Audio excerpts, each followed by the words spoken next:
Hello and welcome, my name is Trismegistus and today we're going to be putting a jumper on so that we can read through the latest Factorio Friday Facts. Friday Facts 432. Aquilo. Posted by Erendel. Hello, it's time to reveal the last planet. So, warning, spoilers ahead.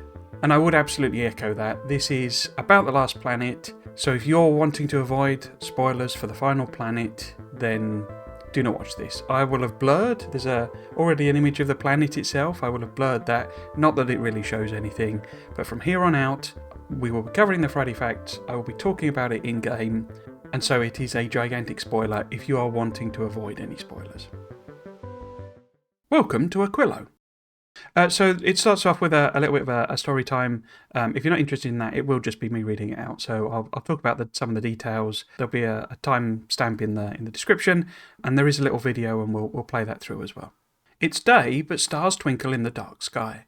You count the planet's sun amongst the stars, larger and brighter than the others, but still so dim you can barely feel its warmth at all. A howling wind chills you to the bone and gently rocks the iceberg you are sitting on. The planet has no land. It's an ocean world of liquid ammonia. One continuous ocean covers the entire planet, and it's at least 200 kilometers deep. The best landing spot you could find was this large iceberg. The sheet of ice is only a few meters thick and seems to contain a lot of trapped air, but frozen water is a very solid material as long as it stays cold. It's able to support a landing pad, so that's good enough. You sit on the edge of the ice watching the snowfall. It gracefully deposits itself on the frozen machines, assembling machines, chemical plants, transport belts, and inserters, all frozen in place, unable to move. In the distance you spot columns of teal gas, fluorine bubbling up from the depths. It's one of the resources you're here for, but out of reach for now. There seems to be plenty of oil, most likely from microorganisms in the core. Making fuel on site shouldn't be a problem as long as the refinery is unfrozen. You take the time to plan your next moves, collecting ice from the surrounding ocean to extend the platform, heating towers to warm your buildings, heat pipes to move the heat around, and concrete to make sure that the heat doesn't melt the ice. The thought of running heat pipes through all of your designs is starting to make your head spin. But it's okay, don't panic. The one thing you do have on the planet is time. A flurry of shooting stars distract you for a moment. You can't help but wonder if they are little meteorites burning up in the atmosphere, or the remaining parts of the space platform that dropped you here. The space platform barely made it to this planet and never made it out of orbit. You got out just in time. Hopefully a replacement platform will be here soon, if it survives. There's a clunking sound behind you as the landing pad opens its hatch. You turn to see a formation of cargo pods descend through the atmosphere. It's time to build. Okay, so now the video, it does have audio on it, so I'll shut up while we do this, and then we'll come back and both talk about what's in it, and also some of the things it's mentioned. I should note that because I'm desperately recording content for the embargo release and all of that, next week, I'm afraid I'm reading this through, from scratch. I've not pre-read this as I normally would. So there's a very good chance I'll talk about things and then we'll find out that they're, explained later. So yeah, just bear that in mind with the format of this one. Caption on the video just says Terrain Graphics by Fergal and Erendel.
Okay, so that was a video. As you can see, it's fairly clear what's going on, I think, but I've just popped the video out and we'll a bit zoomed in and we'll just have it run in the background.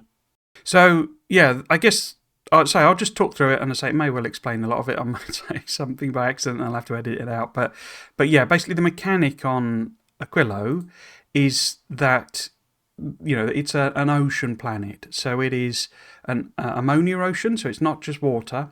So you do have to do processing in order to make anything using the water, basically.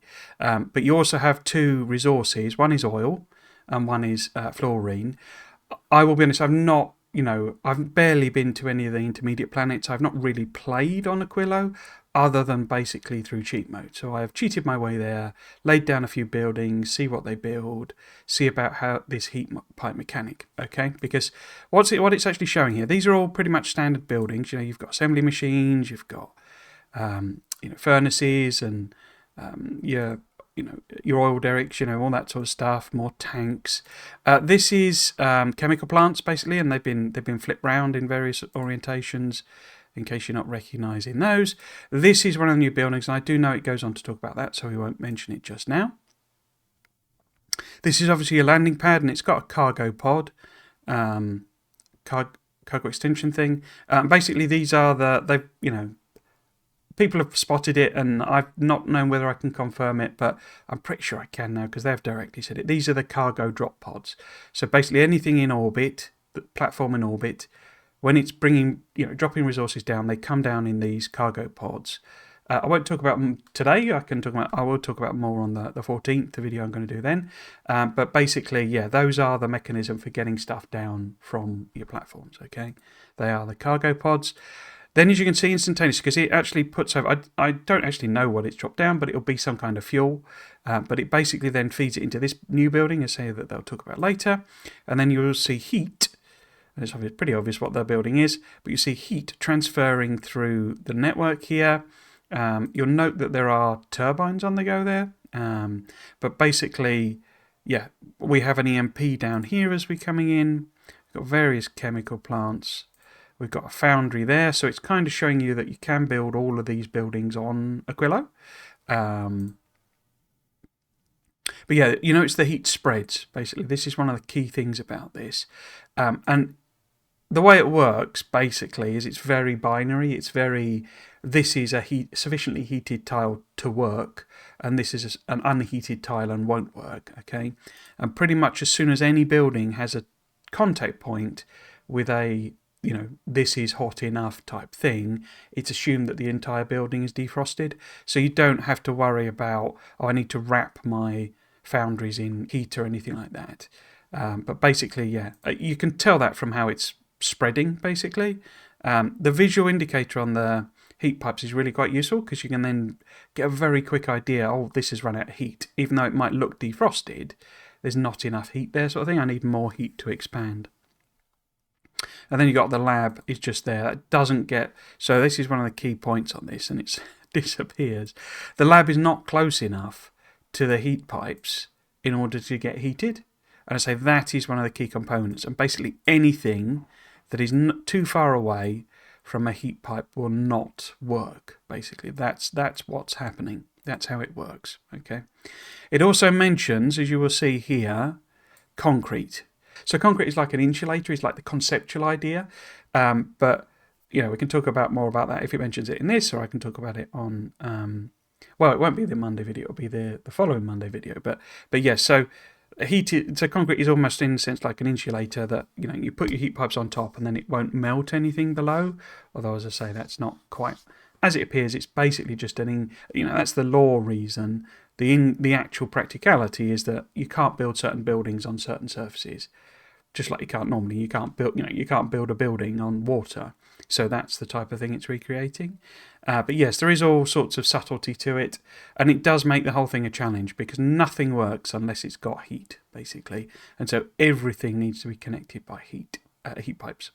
So it mentioned snowfall. That is a sort of effect in the game, and we could talk about that if they mention it, or I can talk about it on the 21st. Yeah, again, things like micro, it's all just lore flavour. So it's basically just oil patches. And as it mentions, fluorine. Yeah, so it does mention the whole extending the platforms, and then heating towers, that's that new building, and heat pipes, moving stuff around, and then concrete to make sure that heat doesn't melt the ice. So you can kind of understand from that how it's working. You build the platform, you build the concrete on top, you build buildings that will heat stuff, and then you use heat pipes to move the heat around, and buildings have to basically touch the heat pipe. They have to be close enough to get warmth from the heat pipe.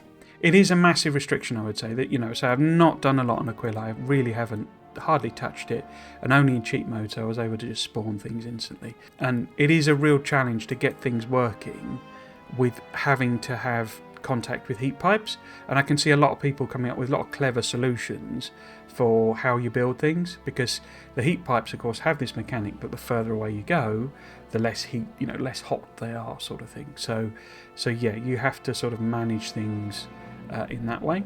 Oh, the other thing it does mention is about, so it talks about the meteorites burning up in the atmosphere, parts of the space platform that dropped you here. So a big challenge in the game is basically even getting to Aquilo, because it is a challenge to get there and survive, basically. So that is, one of the big sort of challenges in the game is getting to Aquilo, because your platform, as you probably know already, gets hit by asteroids and gets destroyed, and then, that is particularly problematic around Aquilo. And you already know, I think they've talked about when they did the asteroids that, there are enormous ones and medium ones, and you've got to find a way of killing them, basically, the asteroids. Obviously they are also the material you use, so it's not that they're useless and a total drain on material, but the basic point is getting to Aquilo is a challenge. A liquid planet. Aquilo doesn't have any land. It has a few icebergs floating around, but the building space is very restricted. If you use an offshore pump in the ammoniacal ocean, you don't get any water. You get mostly liquid ammonia, but with some ice particles floating in it. You can separate these in a chemical plant. These substances have a variety of uses, but among them is the ability to make ice platforms. Ice platform allows you to extend the iceberg and extend your building area. Making ice platform can be a slow process, so it's good to scale this process while you have spare energy and heat. So basically, in order to build land, you have to process the ocean, the ammonia ocean, and you put down what it's calling, I didn't know they were going to call them that in the final version, but ice platform. So basically, that is your land, effectively. If you're guessing the mechanic, I don't know if I can say it, sort of thing, but if you're guessing what this is sounding a lot like, if you play a lot of Overhaul mods, then you're right. But I can't directly say it, I guess, until the embargo is lifted. But yeah, if you're thinking about what that might resemble, then you are right about that resemblance. Freezing and heating. Heat is the next big mechanic, and it's a wonderful twist to the way that you build. Most things on Aquilo freeze if they are not heated. So next image just shows you the frozen, versions of the items. And the caption says, a collection of frozen machines. Frozen effects are all hand-painted by me, Arundel. It's better and faster to paint snow in 2D than to add a snow layer in 3D, especially considering most of the original graphics have a lot of hand-painted post-production. So, do you remember this? Because basically, at the time, they told a little fib, and, well, it wasn't quite a fib. They basically said that these snow effects were applied and that Arundel had hand-painted these assets to make them look snowy for a snowy picture. And so it was true, but the bit that we were speculating about, and I was convinced about, is that this really was what was going on. These were real in-game images. It wasn't just mocked up just for this picture, that this is how it looks. And as you can see, it is exactly how it looks. So these have obviously been in the game since this version. Because they are literally identical. If you look at that Roboport, for example, you've got the sort of snow cracked top there, and it's exactly the same. And I say these are the exact things, and they've obviously been produced then. And obviously they were used for that, Christmas image sort of thing. But yes, this is how they've looked since I experienced Aquilo, as it were. The one thing I was always puzzling about was the whole, how do they defrost, and what happens when they freeze and stuff like that.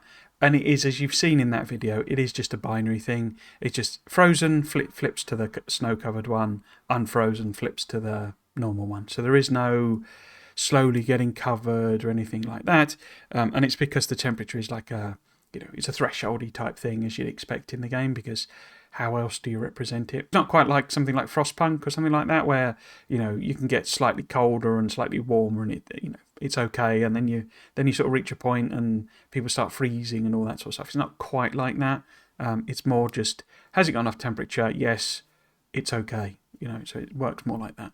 Heat is generated by a heating tower, which burns chemical fuels that can be made locally, or the nuclear reactor that requires imports from Nauvis. So that's a direct confirmation. Nuclear fuel has to be imported. That's one of the resources you can't get natively on Aquilo, basically. So there is no uranium available, so you can't make uranium fuel, fuel rods and all that sort of stuff. On Aquilo, you have to import it, but chemical fuels, some, can be made on Aquilo. Okay, so they are a natively available resource, but of course you've got a chicken and egg situation. So those are the fuels you need to make and get all of your buildings heated up. You can get them from the locally available materials, but nothing will work until it's warm enough. So this was kind of the soft locking thing that they were mentioning, where, I think it is, I don't know this for a fact, but basically, if you can't burn stuff, if you bring nothing with you to burn, then you can't heat any of the buildings in order to make, in order to defrost them so that they can make fuels that they can burn. Do you see what I mean? So you've got a loop, and at some point you need to enter into that loop, yeah? And if you don't bring anything with you that'll enable you to go around that loop to start it, then basically you've soft locked yourself. Now obviously the reason it's like a soft lock is because that basically means you have to remotely build a platform, so maybe you've not set up the infrastructure to build the platforms, so you could have soft locked yourself there. But then you have to go back to your planets, and do you see what I mean? So it's a bit of you can work around it, but if you've arrived there without the stuff and what have you, and you've forgotten, you haven't got the production chains to do it, then basically you have a lot of work to do in order to even do anything on Aquilo. Which is getting back to this point, I've been saying about you need to prep and you need to be ready, and when you go to a place it needs to be deliberate and you're taking stuff with you. And this is a big part of why, because you are trapped there if you don't have any way of making heat, basically. The heating tower is interesting as a burner because it's more like the reactor. It continues to consume fuel even at maximum temperature.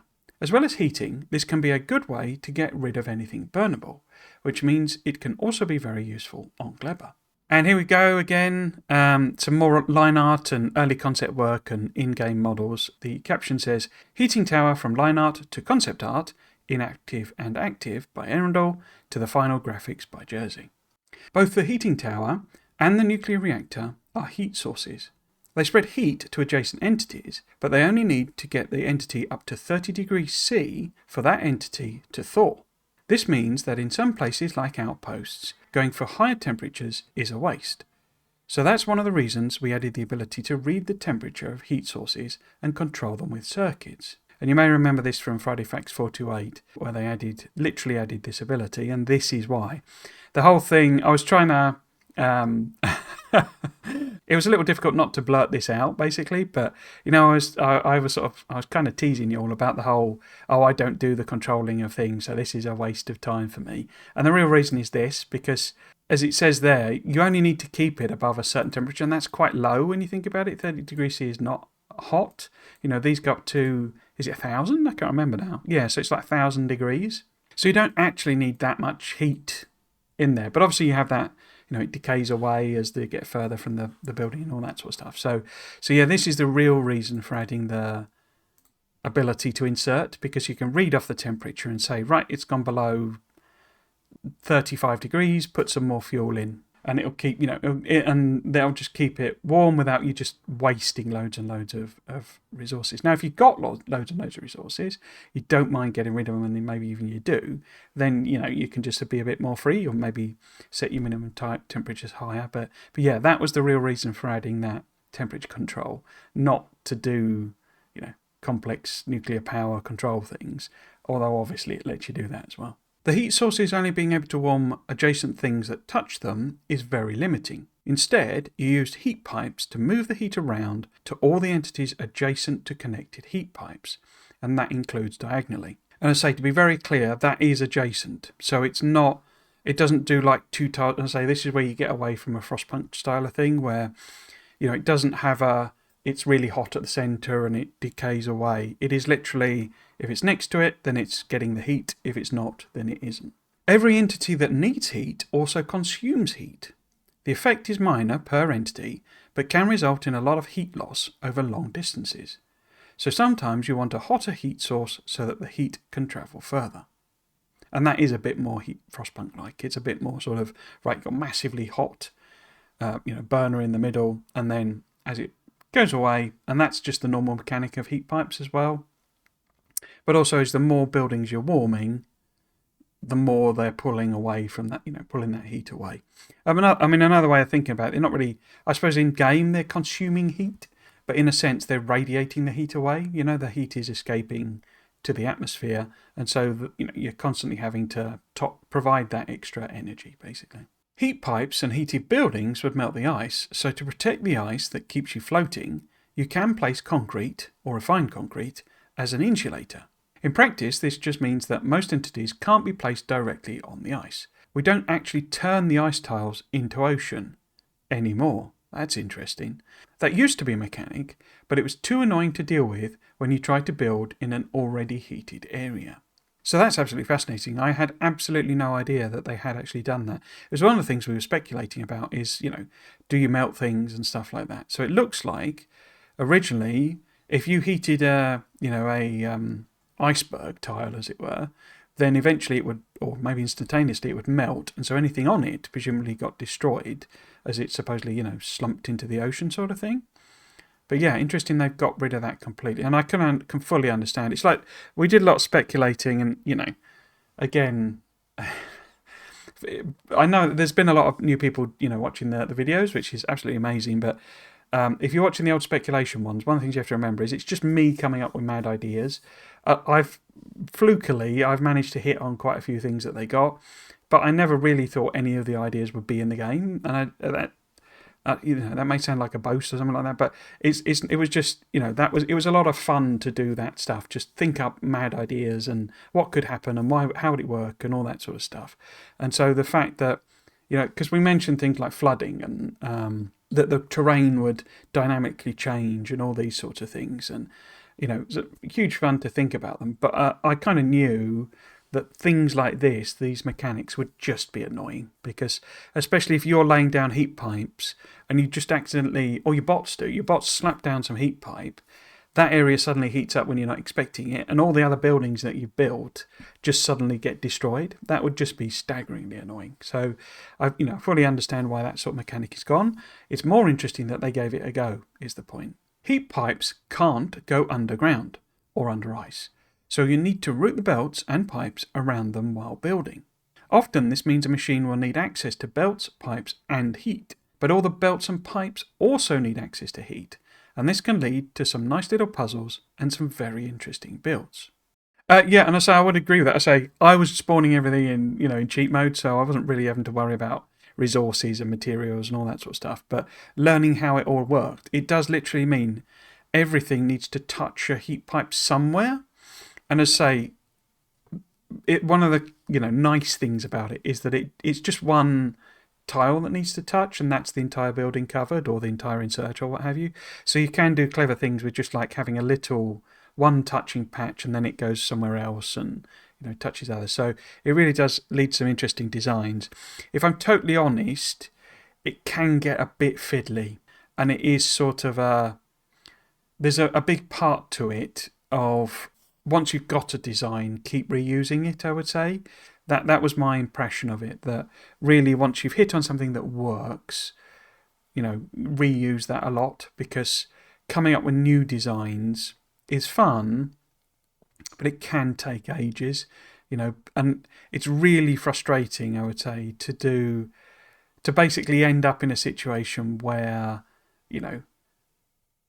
everything except one building has got a heat tile and you thought it did, and then that means completely changing your entire design.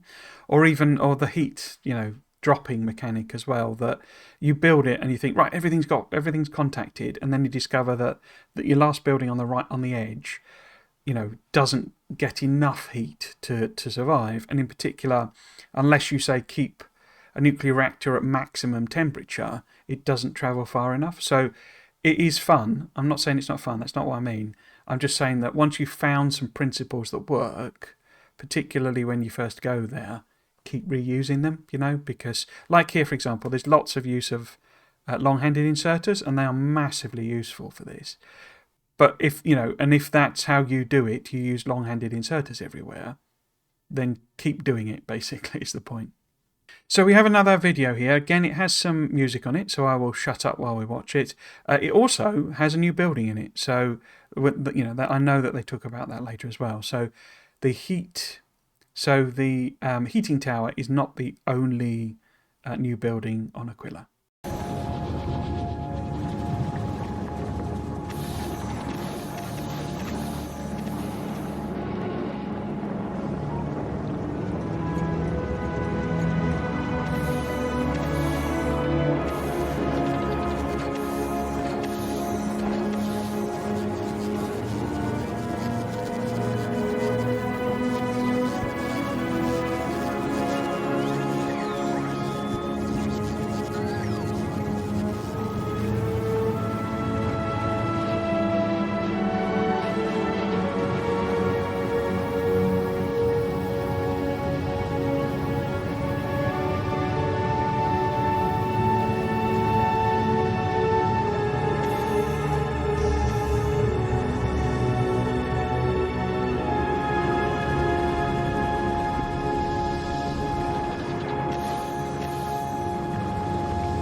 Yeah, so it does sort of loop round of itself, and it is like a proper loop. They're obviously doing a circle around the base, and it comes back to the beginning. So I'll turn the music off, and we'll chat about some of the things that's on there.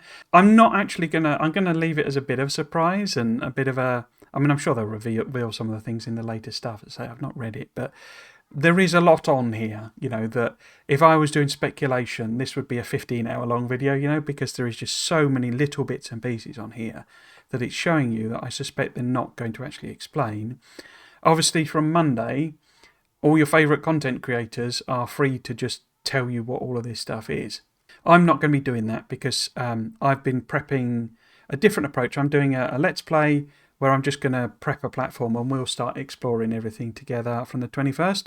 I'll be honest, that wasn't quite my intention. I got a few setbacks on the file prep. But basically, I'm not going to explain a lot of this stuff.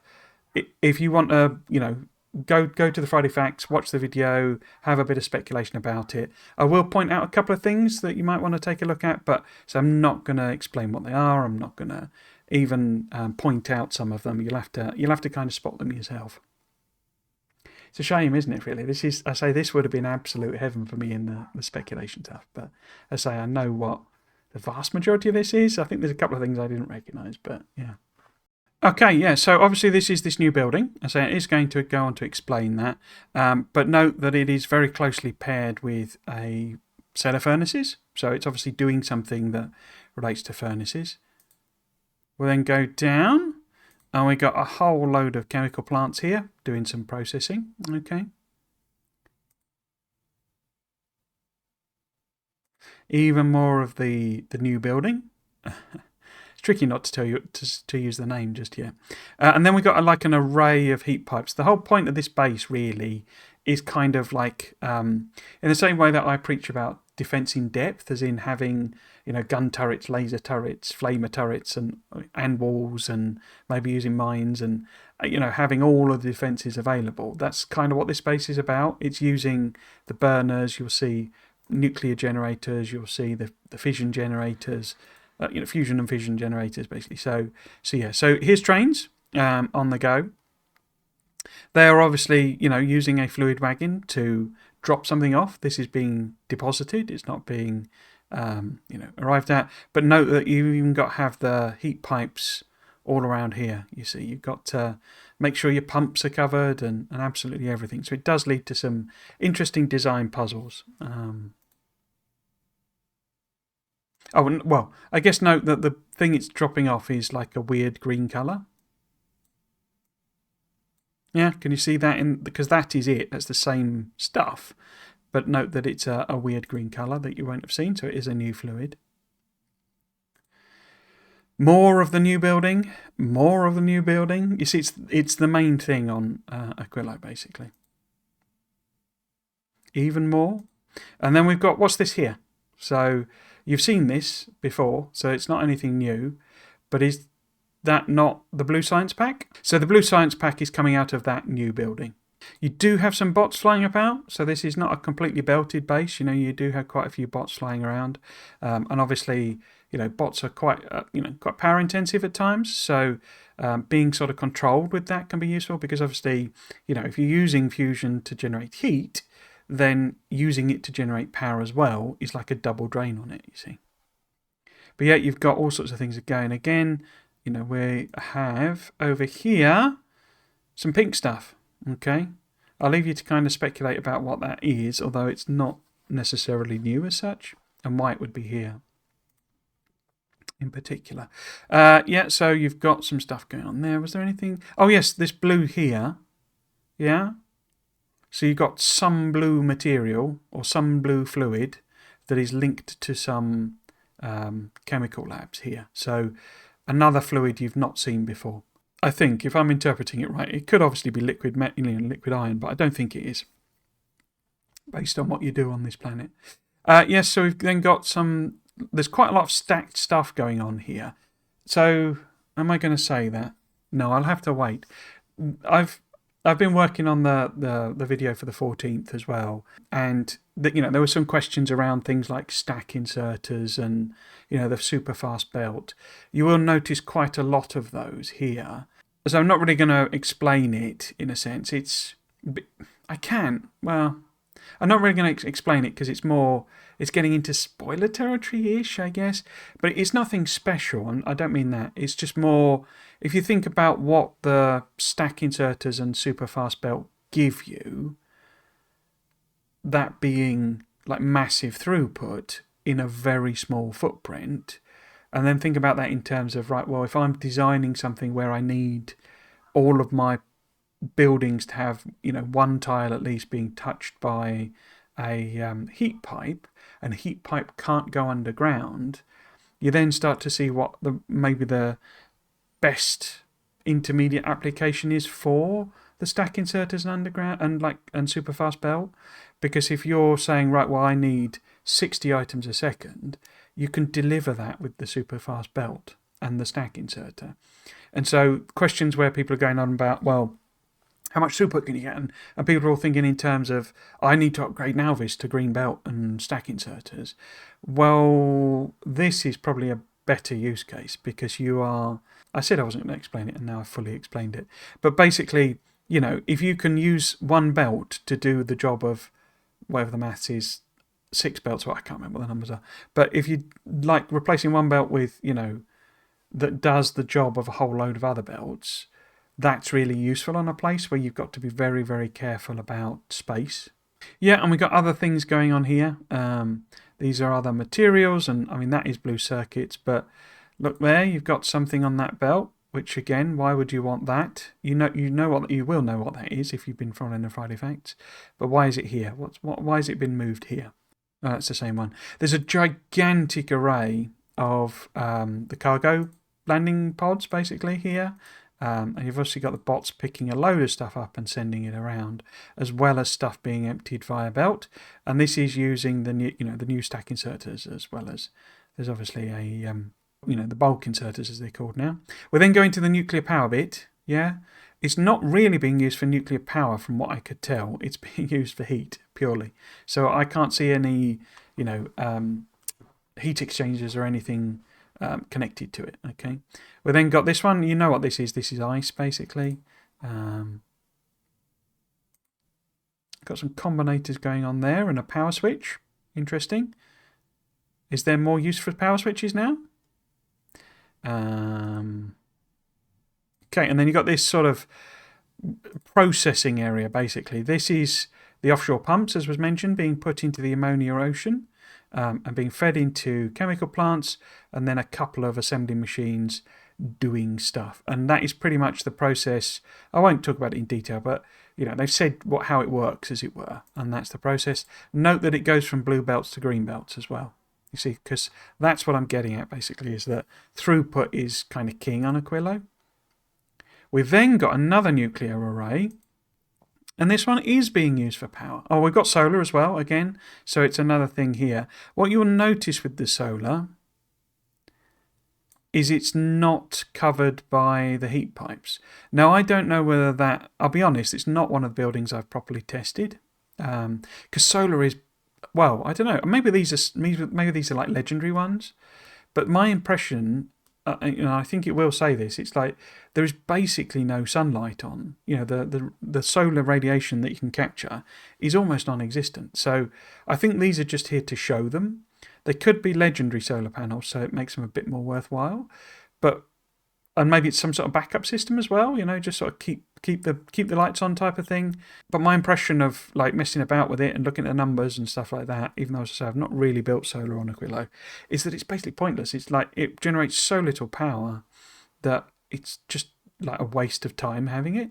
And I'm sure it's there just more to show it and just to have it. But maybe I'm completely wrong about that. There's some brilliant use for it. But and I say maybe it's legendary solar panels and that sort of thing. And it maybe is literally just there as an absolute backup. But say solar just seems utterly pointless from what I can see on Aquilo. But we'll have to see. Yeah, so this is being used for power, although obviously the heat pumps do appear to be doing some things. It does have some combinator logic on it. There's also a power switch again. So yeah, worth thinking about what you might use power switches for and why. So here, we've got a bit here showing a fusion reactor. I will be totally honest, I don't know whether heat can come out of fusion reactors or not. I have literally not tested it or looked at it. So maybe you can, maybe you can't. Maybe the heat is just coming from these, fission reactors and being pumped round just to keep this going. And maybe this is the main source of power on this planet, in this build. I don't know. So you will also notice, though, and I don't know if it explains this or not, but... You need to put the coolant into the fission. Well, I guess I won't say it because I don't know if it's covered and I don't know. And technically there's the embargo, but you can see the pipes moving around between this and the new building. So put two and two together, sort of thing. And they've got a whole bunch of rocket silos, and again the back end of that massive array of the storage material. We've got some actual refineries here, so that oil that you saw is being cracked, and of course oil is something you can turn into solid fuel and a great source of chemical fuel to burn. You've got a whole bunch of blue circuits, that material and that material and that material being fed into the new building, and then obviously outputting something as well. I'll let you guess about what those recipes might be and what they are. We do see the corner here of another processing area. This, I think, is doing the same thing of, taking the ocean and processing it.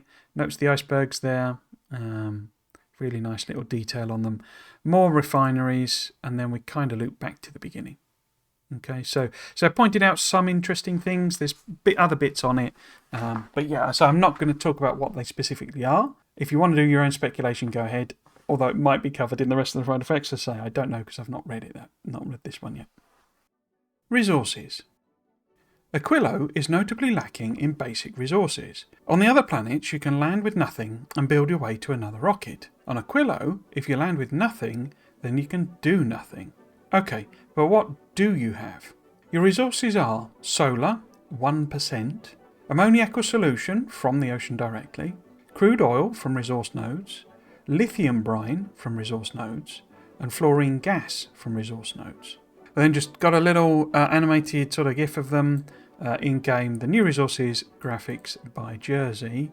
The solar's there, I guess, just to show it to you. Obviously, it's not a new resource. That's the same old solar.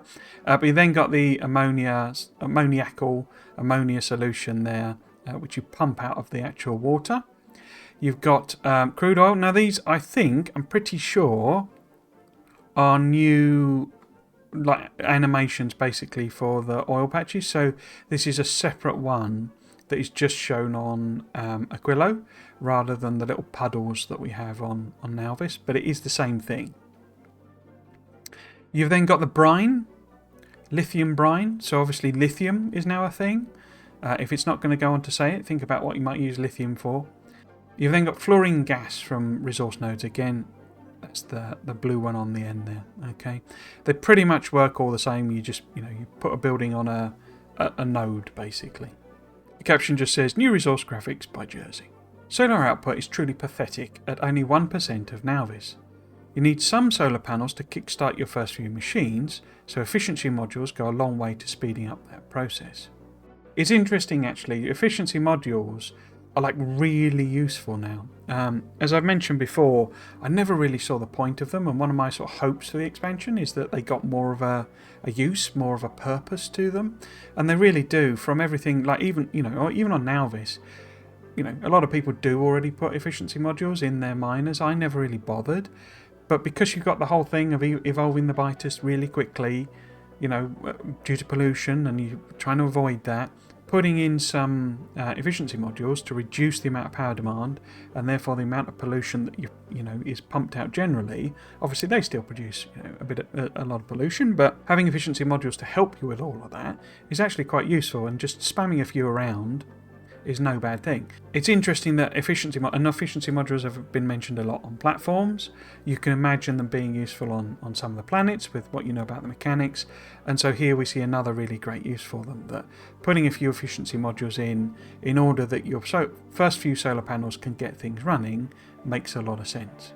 I suppose the other thing on that, just to note, obviously that's kind of confirming the solar panels don't need heating, because again, if you think about it, if every building needs defrosting before it'll even start working, then you need some buildings that just work even with the frost, regardless type of thing.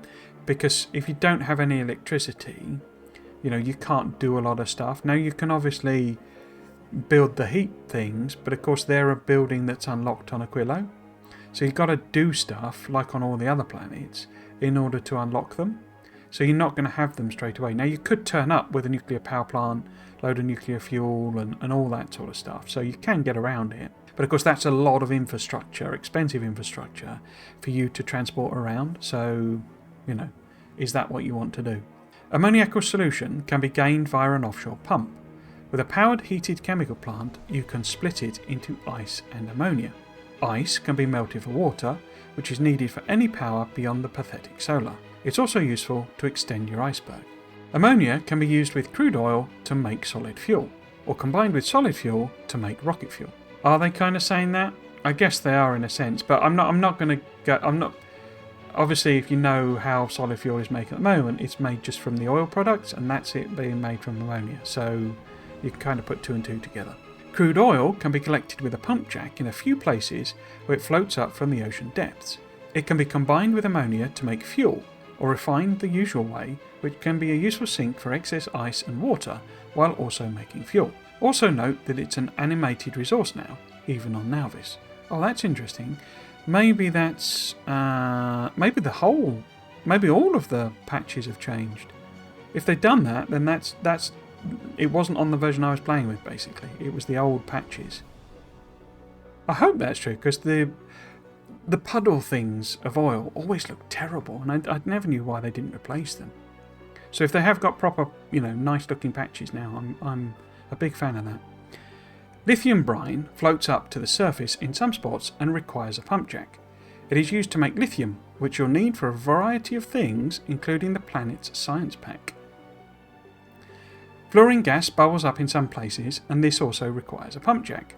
Fluorine is used to make coolant, which is an essential part of this planet's industry, cryogenics.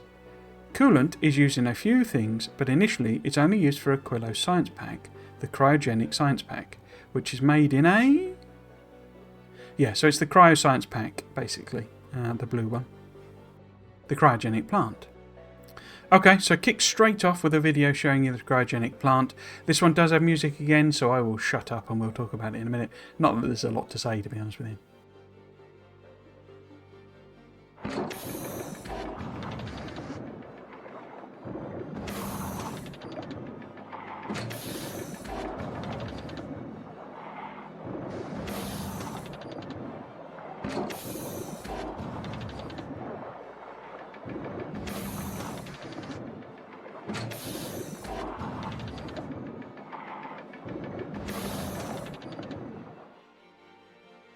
Cool. So again, I will pop it out.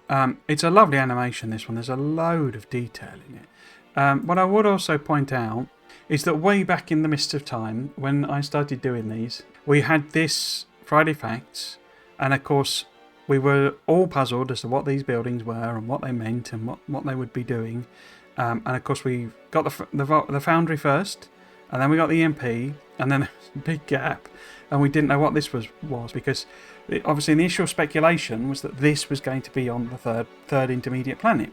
It isn't. So this is one of the Aquilo buildings, and it is the cryo plant. That's what that is. So all those months of waiting and, wondering if maybe that building hadn't made it like Mr. Gridley, and here it is. So yeah, I mean, it has a little bit of a pause at the beginning because it's just not set going. But as you watch it through, there's all sorts of like bubbling fluids. I would also say, I mean, one of the things, the clue as to what this building is like about, in a sense, is this like rotatey sloshy thing, because you will have seen something that does rotatey sloshy before, and that's kind of what the theme of this building is. But yeah, there's all sorts of little effects moving around. I love this jetting thing as well. The only bit that's weird to me is the whole door. It's not really a door, because you see this thing pokes out and then goes away and sort of goes back down again. So it's more like a sort of if you know what a dumbwaiter is. I think the idea and like the concept of it is it's like, have like a cryopod. So you would have something that goes into cryogenic storage, and so you would be putting it in there and it would be going away. I don't know, it's a little bit strange to me because it goes down and then you can see sort of into the depths of it with all these gears and stuff like that. And it's like, where is that? Is the idea that this building is like rooted deep into the ground? But how would that work? Because it's meant to normally be put on ice platforms, which...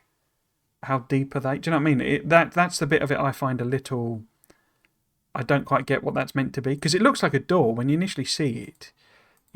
Like that. Well, when the building's off, it looks like a door. But it isn't a door. It's actually... if you were to go through it when it was open like that, I think you'd fall to your death, basically. So yeah, it's that's the only bit of it I'm like, I don't quite get what that bit's meant to be. But obviously, there are obviously gauges and like, floating... what do you call them, where you're judging the like density of a fluid and all that sort of stuff going on here, and the usual gears moving around and everything that makes it a Factorio in-game asset, basically. So yeah, I really do love this animation. It obviously does the whole colour thing, so depending on what fluids are going into it, it's got a different colour going on. The cryogenic plant is a powerful 5x5 structure with a base crafting speed of 2. Doesn't have base productivity because it deals with a lot of looping recipes, but it does have 8 module slots, so extra productivity modules can be used for the recipes that support it. Or it supports, I guess that should mean. So I guess just to talk about it, this kind of feeds a little bit into the whole Gleba thing, in that I was expecting this building to be on Gleba, and then we got the revelation of the arm and the biolab, and then the revelation that the biolab has an arm. They're not really useful outside of Gleba, as they described it. And so it was like, okay, well, the other 2 planets, I get these awesome buildings where I can take them to other planets and do loads of useful stuff with them. Gleba, you get buildings that are locked there. Why would I go there? It was that whole situation. And this was the building I was expecting to be on there. So you would assume, because it's therefore like in keeping with the Foundry and EMP, that it would have the base productivity that those buildings don't. Instead, it has loads and loads of module slots. And if you think about it, if it's a building where like power and efficiency are useful things, then you would kind of want more module slots rather than productivity necessarily. Because if you want to stick in, 4 efficiency modules and 4 productivity modules, you can. So that's what they've gone for, is loads of module slots rather than the productivity bonus of the other 2. We then got a lovely capture again. Again, I repeat my call. Please can we have an art book? I will happily give you lots more money, Wooby, if you do a nice art book. And if you got stuff from the original designs for the original game, the base game, then please sell that as well. Because I think there was I read this in the backer notes that apparently there was an art book, or that was one of the stretch goals. Maybe it wasn't reached or something like that. So if you reissue that and then, sell me this as well, I would happily give you lots more money. Early Cryogenic Plant sketches by Arundel. Albert liked the bottom 2 designs, so I made something based on those. Some elements of the top 3 got reused in other designs. And I guess spot what you can spot from the other designs on other buildings. But yeah, so you've got these 2 here kind of became the cryoplant, and you kind of see it. Look, you see this is like the more structural thing that it's based on with the tower going on. But then it's got bits of elements from these. You've got loads and loads of pipes going around like this has. Next one then, Cryogenic Plant line art and concept before final pale turquoise paint colour was chosen. So yeah, basically this is the more detailed sketch out design. Notice it's got the whole propellery slosh about fluids thing in there. It's got the big, I don't know what you call them. There's a proper name for them where you see them a lot in really big tanks where they're making, beer and stuff like that, where they move around and sort of keep everything flowing so it doesn't go stagnant and what have you. And then obviously coloured in there, and the building looking different in the sort of plain white colour. While the structure can use some chemical plant recipes, it is mainly focused on recipes that need cold temperatures and a lot of precision. Some examples are coolant cooling, the cryogenic science pack, fusion power cells, quantum processors, and some other late game items. Okay, so they're just going to tell you those, are they? That was what I was trying to avoid that, so you might have a bit to speculate about.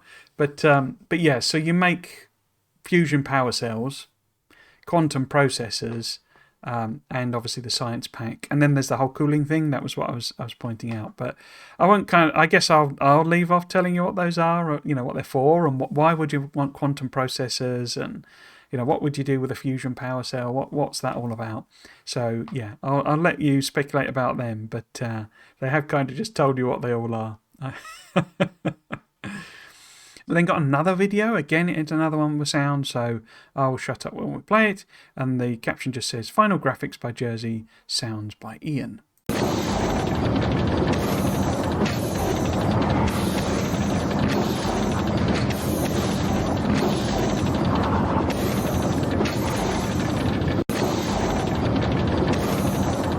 So yeah, I mean, again, I can't really tell you what is going on here in a sense without spoiling it, but you can obviously see the pink metal coming in, which you have seen before.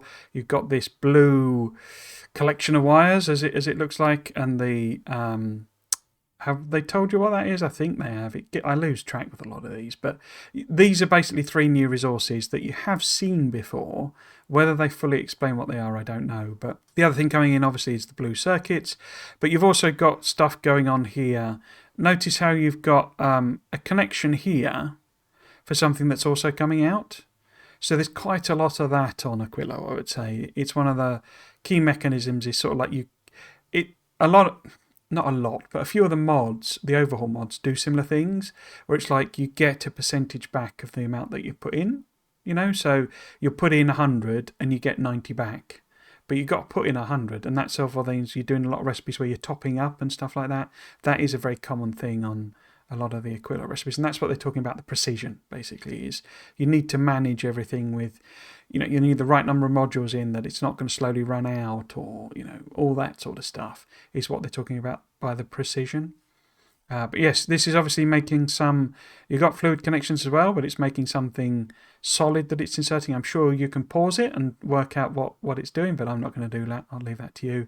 And then it's making a lovely purple mess basically going on there, and it's obviously outputting whatever it is there. And again, you can obviously pause that and see what's on the inserter arm. Quantum processors are like the final tier of circuit. They need something from each of the new planets. They are needed to make fusion reactors that you saw in Friday Facts 420. Cryogenic plants are the hidden structures in that post. Quantum processors are also needed to make the final turret in the game, which is also unlocked on Aquilo, the Railgun. So yeah, I guess just to kind of comment on that, I managed to fluke out and guess quite a lot of this stuff. I think other people were better at working out what the building was, and so I don't know what they were going to reveal in this. But yeah, it is the cryo plant, this building, that does the whole coolant fluid, but also cools it down. That is a proper mechanic in the game that you have to cool the coolant and, process hot coolant and all that sort of stuff. So yeah, that's what the cryo building is doing for you in that one that they refer to.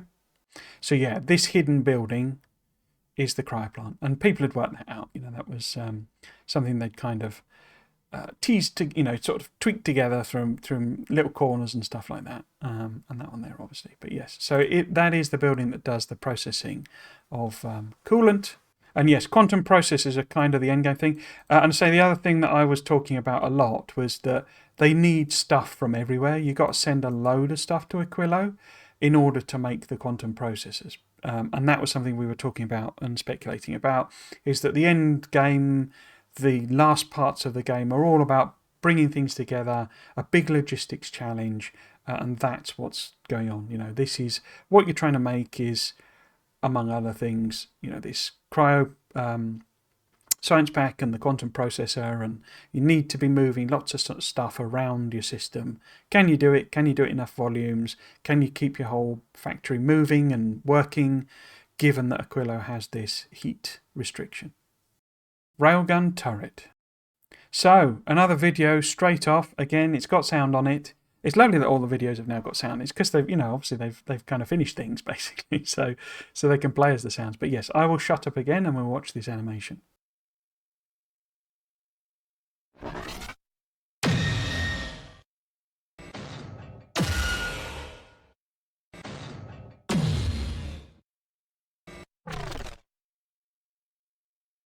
So yeah, just a short one again.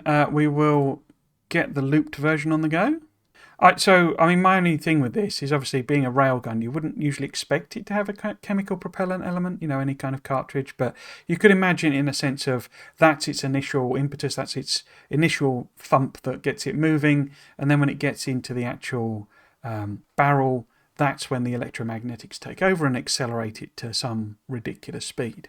It's also an excuse to have a belt-fed thing, which just looks absolutely awesome. But yes, one of the things I think you can tell from this is about the shooting speed, because it is obviously firing on three things. Boop, and boop, and boop.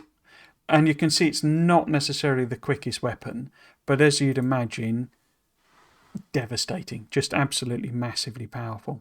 But yeah, I love the way it looks. It's just amazing. And I love that it does that rotatey thing. It's when I saw it in the game, first off, I was a bit like, how are they going to make it look like it's turning around and stuff? Because it looked like it would be a very fixed in place. And that's what you'd expect from a railgun. You'd have to rotate the entire thing round for it to shoot at something. But instead they do this nice little thing with the turning. And again, that could be why this has got this initial chemical propellant, because it needs to launch it into the actual launcher before it gets there. That was my mental headcanon reason for it to be in there. But yes, I think it looks absolutely amazing, this thing. And it's staggeringly expensive. Yeah. The Railgun Turret requires both ammo and electricity to function. It has a range of 40, and the damage, well, it starts at 10k. It damages everything in a continuous line, so be careful not to stand on the wrong side of it. I don't know if they're going to talk, I imagine not, but you can probably think of some particular applications where this thing is most useful. And I'm sure they will mention this, but hopefully safe. But obviously we would speculate, the reason I thought it would be in the game was because of the whole, there's something to do with gigantic asteroids that we have seen that blew up one of the platforms, that the missiles and gun turrets were completely useless against. Here is your answer, basically. So that's kind of one of its primary purposes. Railgun line art and concept by Arundel. There are pipe connections in the design because it was intended to be a turret that requires cooling to function. That's interesting. That would have made it really quite complicated. It would tie it very well into the whole Aquilo thing, But that would have been very limiting on how you could use it. Interesting.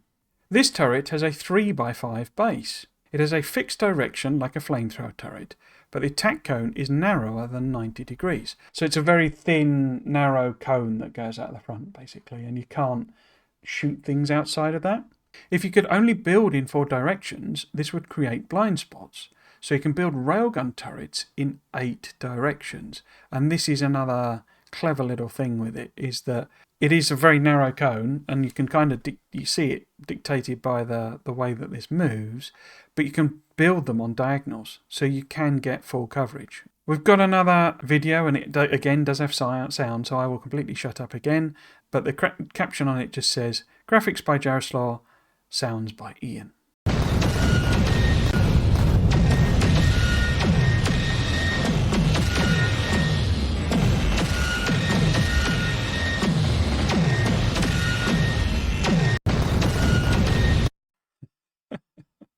They're very loud, it is deliberately like that. But yeah, I mean, the combination of the sound and the visuals on that is amazing. I'm not sure there's a lot more for me to say on this. We'll just look at it for a bit, basically, because I really like it. You've obviously got a belt being fed here. So this is the green ammo, so this is the green belt coming in and stuff. And yeah, it's obviously delivering ammo and, it's just firing away. Like I say, there's a lot more to say. This is quite an interesting structure to have built. It's sort of like poking out at the top of a platform, presumably. And you can only imagine what it's actually firing at, because they're not actually showing you anything there. There's also a handheld version that is very effective against demolishers. Okay, so they just told you there. But that's not the main use of the turret version. What do you need the turret for? I'll let you speculate. So yes, I'm not going to say what that is. Even when it comes on the 14th, I'm not going to tell you what that's about. What that's telling you is like the main purpose and main use for the railgun. Although, as it says it there, they are massively effective against demolishers. And, like the pentapods, it just literally, flattens them, basically. There's nothing that really stands up to the railgun, which is kind of what you'd expect. I'll be honest, swarming enemies are actually more of a threat for when you're wielding the handheld version of the railgun, because it is a slow firing weapon. So having like lots of laser, weapons on is actually like a really good thing. And this is where we get back into that whole they've nerfed laser things. Well, they've now given you a weapon that you can literally shoot in a line and just obliterate everything in your path. So taking out nests with this is just, to be honest, it's overkill. You don't really need it. But having then personal lasers on to defend you while the biters attack you, that's more sensible. And that's why they've made it. And that's part of the nerfing, that by reducing how effective each one is, you've got to think about the challenge of it a bit more, because you're stood there holding this railgun, firing once every so often. You can't kill off the others. Do you switch weapons and mess about with that? Or do you have lots and lots of personal laser defense? Or indeed legendary personal laser defense and all that sort of stuff. So yeah, that's all of the, it's not. I know the nerfing, the nerfing to the PLDs and the actual power curve and all that sort of thing went down. People weren't keen, as it were. They're a bit worried and etc. etc. But these are the reasons that they've given you such powerful weapons that it pushes you towards getting them. And also in particular, it gives you a lot of strategy options. You can do a lot of different things with a lot of different weapons. How do you want to tackle it? What do you want to do? And so what I would say is, if you don't usually play with biters and enemies and stuff, give it a go. I can't really talk about what they've done with sliders and stuff, changes they've made to the map settings and all that sort of stuff, because we're still in embargo territory. So from Monday, that is the type of thing I will talk about. What I won't talk about is why you would want, these things on platforms, what this is doing for you, what these are about, and how it relates to other systems in the game, etc. I'm not going to tell you about recipes. Other people may do, and that it's fine. It's not meant as a criticism of them. They can do what they want. But the point is that if you watch anything by me in the next week, I will not talk about this. But then from the 21st, it's fair game. So there will be a video where I chop all of the bits out where people have asked me questions related to Aquilo and the endgame, and tell you all about it then. So you're not completely safe from spoilers, but I will avoid them for this next week. Okay? Conclusion. Aquilo is a challenging but very unique planet. After spending a few hours getting absorbed into Aquilo's unique building patterns, it feels really weird going back to any of the other planets. By comparison, everything else suddenly looks so simple. It's a feeling that struck me after playing on my very first Aquilo gameplay prototype, but the same feeling hits me after every playtesting LAN we've done too. It's quite easy to accidentally underpower your base, which can lead to a lack of heat and subsequently freeze half of your base. When this happens to you, invite you to turn off alt mode and appreciate the view. The frozen factory isn't a sight you get often, so enjoy the moment. I know you're getting unreasonably excited for the release of Space Age, but as always, keep your cool and comment in the usual places. As Erndl says at the end, they do look awesome when they're all frozen up, the buildings, so it's worth almost just turning your base off and just, having a look. And even if you do it as a separate save because you can't recover it, then have a look at all the frozen stuff because it does look really nice, very wintry. I would say also in particular the concrete looks really good with the snow effect on it. It does. It's like simple. It's a bit of a texture over the top, in concept, but it actually looks a lot like concrete with, a little light sprinkling of snow or frost on it. But yeah, so I would also encourage you to do that because it is very pretty. Okay, so this is a really tough one for me to talk about because they have revealed a lot, but they've not told you what a lot of stuff is like for. And obviously I would usually do a load of speculation. I would have been going absolutely, I think I'd probably have, died under the weight of editing this because I would just be going mad. And, I would encourage you to have a bit of fun and think about some of the stuff. Please feel free to put it in the comments, and suggest your ideas. I won't obviously be able to confirm or deny. But Aquilo is a fun place to work in. As I say, I've not done it properly. That's sort of the caveat to what I've said. I've cheated some buildings together and messed about with this heat mechanic because I wanted to understand how it worked. But in terms of what a good design looks like, how to do stuff, don't have a clue. And as you know from me generally, that doesn't tend to be how I focus on playing the game. So yes, it is interesting. This burner machine is particularly interesting to work with, and there is a little bit of a quirk to how it does what it does. But yeah, so we can't really talk about that.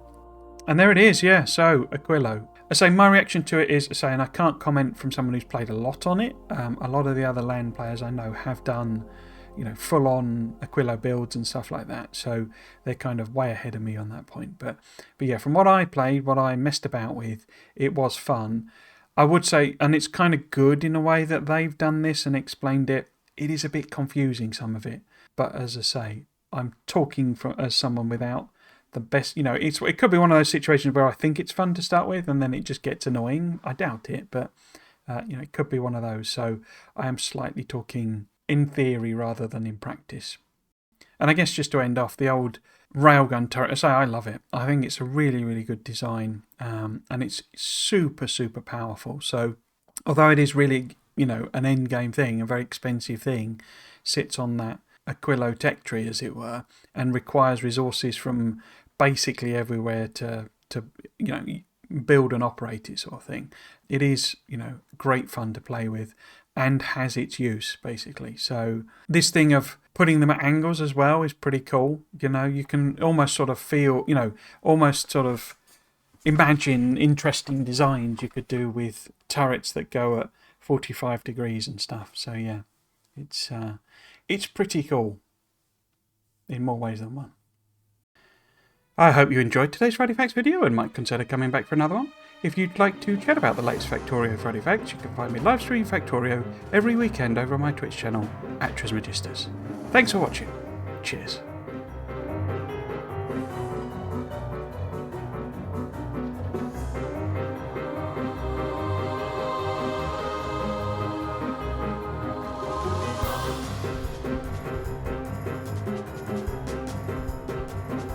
You sit on the edge of the ice watching the snow